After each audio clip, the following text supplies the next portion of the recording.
Hello viewers, welcome to the brand new section of this course, Basic and Interactive Plots. The basic plots are important as many packages developed in R use basic plot arguments and hence understanding them creates a good foundation for new R users. We will utilize the power of R analytics and implement them using the Google Viz package to introduce the element of interactivity. This section is broken down into 6 major parts.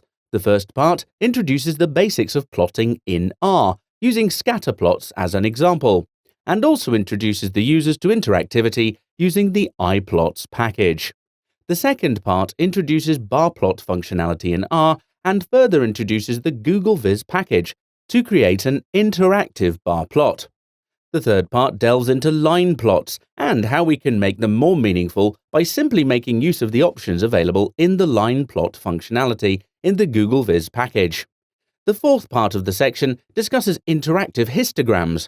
We conclude the section by introducing interactive bubble plots and waterfall plots in parts 5 and 6 respectively. Now we move on to the first video of this section that deals with introducing a ScttrPlot with texts, labels, and lines. In this video, we'll study the basics of plotting in R using ScttrPlots, and further, we will learn about ScttrPlots with texts, labels, and lines.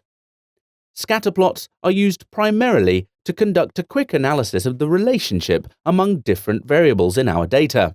It is simply plotting points on the x-axis and y-axis. ScttrPlots help us detect whether two variables have a positive, negative, or no relationship. Let's initiate the process. For implementing the basic ScttrPlot in R, we would use car seats data available with the ISLR package in R. We will also start this recipe by installing necessary packages using the install.packages function. We can see that package is installed. Now we are loading the same in R using the library function. Next, we need to load the data in R. Almost all R packages come with preloaded data, and hence we can load the data only after we load the library in R. We can attach the data in R using the attach function with this line of code. We can view the entire list of datasets along with their respective libraries in R by typing data in the R console window. The attach function attaches the data to our R session. This allows us to access different variables of a database. The dollar notation is another way to reference columns in data and is discussed in the next sections. Once we attach the data, it's a good practice to view the data using head car seats command. You can see the attached data in the R console window. The head function will display the first 6 entries of the dataset and will allow us to know the exact column headings of the data. The head function has data as its first argument. For viewing fewer numbers of lines in the R console window, we can also type this command. This is the output where we can see 3 rows of data as specified in the command. Also, you can display the data entries from the bottom of the dataset by using tail function. This is the code to use tail function. Output displayed. Great! The data can be plotted in R by calling the plot function. The plot function in R comes with a variety of options, and the best way to know all the options is by simply typing $ and plot in the R console window. You will get information about plot under Help tab. Let's perform the plot function using this line of code. The first 2 arguments in the plot function refer to the data to be displayed on the x-axis, income, and the y-axis, sales. The col argument allows us to assign color to our data points. In this case, we would like to use a qualitative data column, urban, to color our points. The default color in R is black, but we can change this using the col equals blue argument.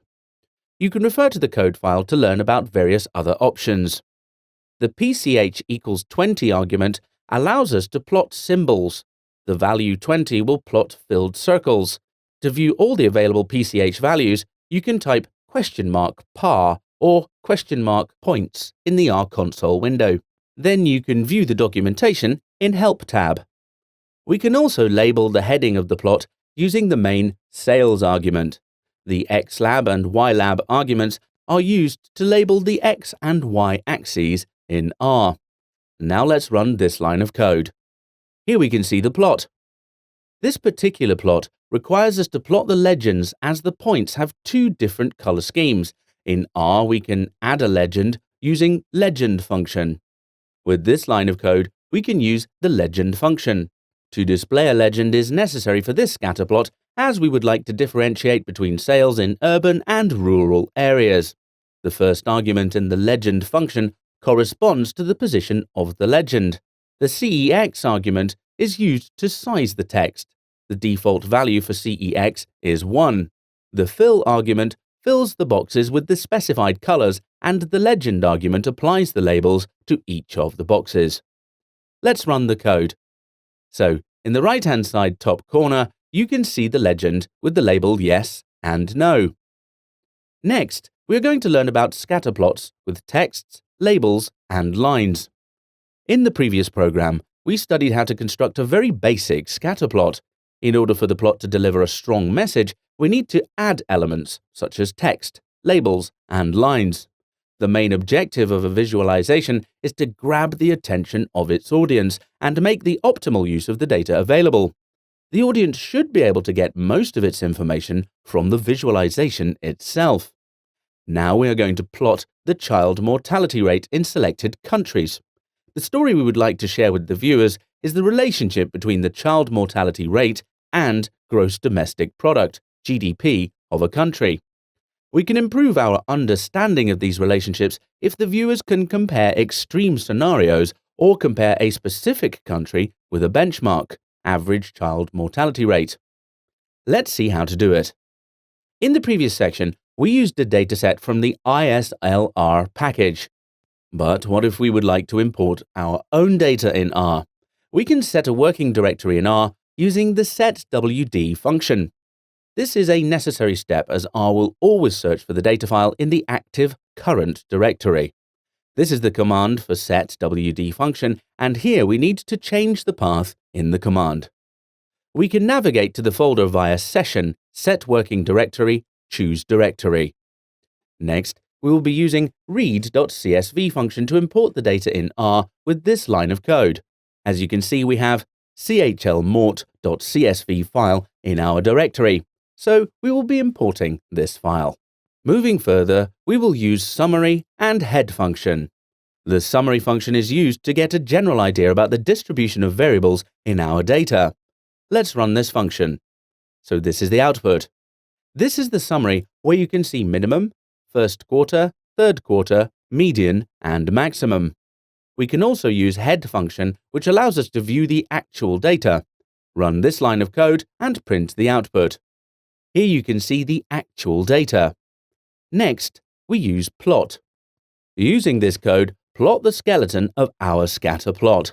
Some of the arguments may look very familiar to you from the previous task. We've used child $GDP bill and child $child instead of GDP bill and child. This change was necessary as we did not use the attach command. Under the plot function, we have introduced the dollar notation. The name before the dollar sign corresponds to the data, and the name after the dollar sign refers to the column, child $GDP bill. We have used ylim to specify the y limit for the plot. We can also assign a hex value to the color instead of simply typing in the name of the color using col equals #756BB1. All the remaining arguments are discussed in detail in the previous video. Let's check the plot. So, our plot looks like this. In order to plot a horizontal or vertical line in R, we use the abline function. This is the line of code to plot a line. The h equals argument will draw a horizontal line. The value 36.18 is the world average of child mortality rate, and to add this makes it easier to compare the data across countries. The LWD equals 1 argument increases the width of the line, and col equals red adds color to the line.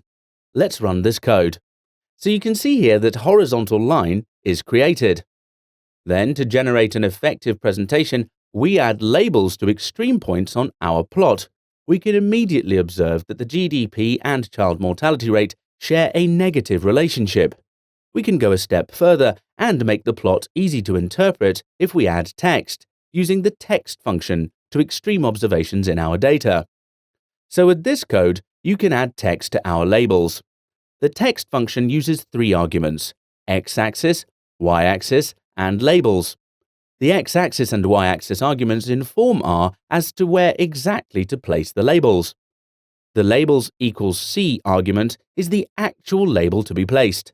The CEX equals 0.75 argument is used to state the size of the fonts. Let's run this line of code. So you can see that 3 labels are created, where Sierra Leone and average child mortality is in red as we have specified in the code, and Luxembourg is in grey, which is the default color. We can learn about various other text arguments available under R using the command $text function. There's more. At times, we'd like to add a trend line to our plot. We could achieve this in a variety of ways by fitting a regression line or using the scatter.smooth function that allows users to plot a smooth line using locally weighted ScttrPlot smoothing, LOESS. We will use LOESS to study the trend in our data. The idea behind LOESS is to fit a weighted polynomial with more weight to points near the points whose value is being estimated and less weight to the points further away. The method was initially proposed by Cleveland. We will avoid going into the mathematical details of how LOESS is calculated, and instead we will assume that R will correctly apply this to our data.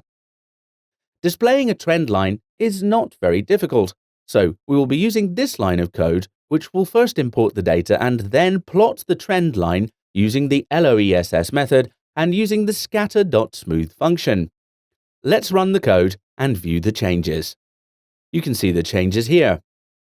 We use the lpars function to beautify the trend line. The attributes passed in the lpars function are the same attributes passed in the previous 2 plots. Viewers can learn more about the scatter.smooth function by typing $utility. You will find the documentation under the Help tab. Let's view the plot in zoomed screen so you can see the trend line. A long road ahead in regaining lost jobs is a New York Times visualization that uses a text to provide additional information to its audience. It can be accessed at this site. You can also see narrative visualization, telling stories with data, Edward Siegel and Jeffrey Heer, 2010. It can be accessed at this site. You can also see Nathan Yao has explained the smooth.scatter function and LOESS on his blog, and can be viewed at this site. In this video, we saw the introduction of a scatter plot with texts, labels, and lines. Amazing!